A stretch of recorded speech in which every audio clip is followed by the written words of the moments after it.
Olá!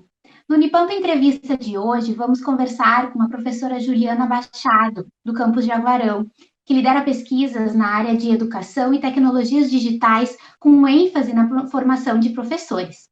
O tema que vamos desenvolver é Educação em Tempos de Pandemia, Ações e Desafios. Professora, seja bem-vinda. Você poderia nos contar um pouco sobre o projeto de pesquisa Docência do Século XXI, criado recentemente? Boa tarde, Emanuele. Obrigada pelo convite de estar aqui com essa série de entrevistas. Vou contar um pouco desse projeto e também falar um pouco da minha trajetória de pesquisa na Unipampa. Eu inicio na universidade em 2014 e desde lá eu venho fazendo pesquisas que envolvem a questão da inclusão digital, das tecnologias e dessas relações com a educação. Então, a primeira pesquisa que eu desenvolvi entre 2014 e 2016 foi acompanhando no município de Jaguarão um programa chamado Província de São Pedro, que distribuiu netbooks para estudantes do ensino fundamental e seus professores numa ação de inclusão digital. Essa pesquisa, ela nos levou a perceber que havia muitas dificuldades dos professores em relação a esse uso, né, principalmente em como utilizar na aula esse recurso que estava disponível e também o acesso à internet, o que nos fez pensar que esse era um tema importante, onde os professores buscam formação para usar as tecnologias disponíveis. Na sequência dos meus estudos, entre 2017 e 2019, nós então voltamos para a formação inicial, como os professores estão sendo formados atualmente nessa perspectiva da inclusão digital.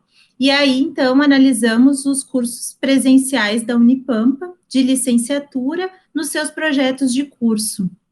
E conseguimos perceber, né, que na maioria dos cursos há pouca discussão sobre essa questão nos seus projetos. Dos 16 cursos, 7 oferecem componentes curriculares obrigatórios sobre a temática da inclusão digital e das tecnologias, e há uma preocupação dos estudantes em como utilizar corretamente as tecnologias, porque nós também entrevistamos estudantes. E aí fica essa questão, né? Se a formação não prepara, como a gente vai pensar o uso das tecnologias? Por isso, nesse projeto que começa agora em 2020, Docência no Século XXI, onde a gente vai analisar políticas, narrativas e práticas, pensando o trabalho docente nesse eixo da cibercultura, foi um projeto em que a gente arranjou para analisar as demandas dos professores da formação inicial e na educação básica em relação ao uso das tecnologias, as práticas pedagógicas que são desenvolvidas na cibercultura, as narrativas dos professores nas redes sociais, porque cada vez mais eles têm manifestado suas preocupações, suas demandas, seus cotidianos nas redes, e as políticas de formação docente na contemporaneidade, com as novas diretrizes curriculares para a formação de professores e a Base Nacional Comum para a formação inicial e continuada de professores. Professora, dentro desse contexto explicado, é possível a gente identificar os desafios mais complicados dos professores nesse ensinar do século XXI, especialmente neste momento de distanciamento social? Sim. Na verdade, essa demanda do século XXI que a gente coloca, e eu trabalho a partir do conceito da cibercultura, já traz questões para a educação que são fortemente desafiadoras para o trabalho dos professores e das professoras, né?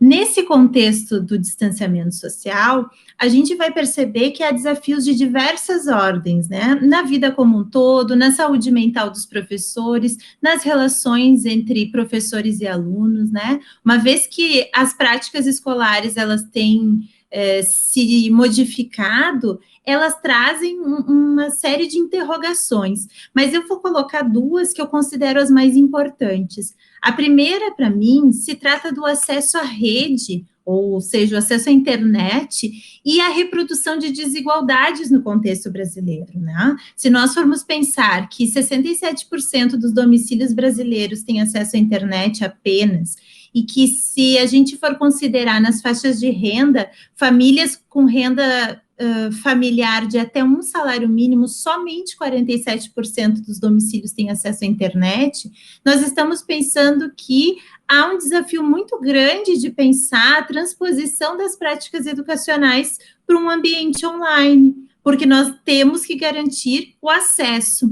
E junto com isso, eu falo que um grande desafio é a formação de professores, porque nós temos percebido pelas pesquisas que são divulgadas que há pouco investimento na formação de professores, há poucos professores com formação no campo das tecnologias e há também ausência de projetos formativos nas escolas. E isso, sim, se torna um grande desafio nesse momento. Como pensar outras práticas se nós não exercitamos cotidianamente a nossa formação?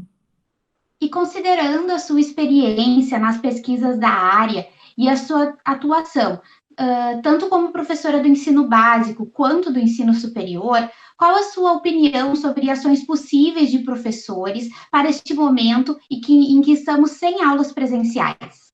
Bom, eu sempre considero, né, que uma das questões mais importantes é o investimento num diálogo coletivo e colaborativo pelos professores, né? Cada vez mais, discutir o trabalho docente significa romper com uma ideia de individualização, como se os professores tivessem uma responsabilidade individual, ou as escolas nos seus núcleos, individualmente tivessem que construir um modelo pedagógico para resolver isso, né? Então, a primeira questão é investir num diálogo colaborativo e coletivo e sempre voltar a ideia às políticas de formação de professores e as políticas de acesso à rede.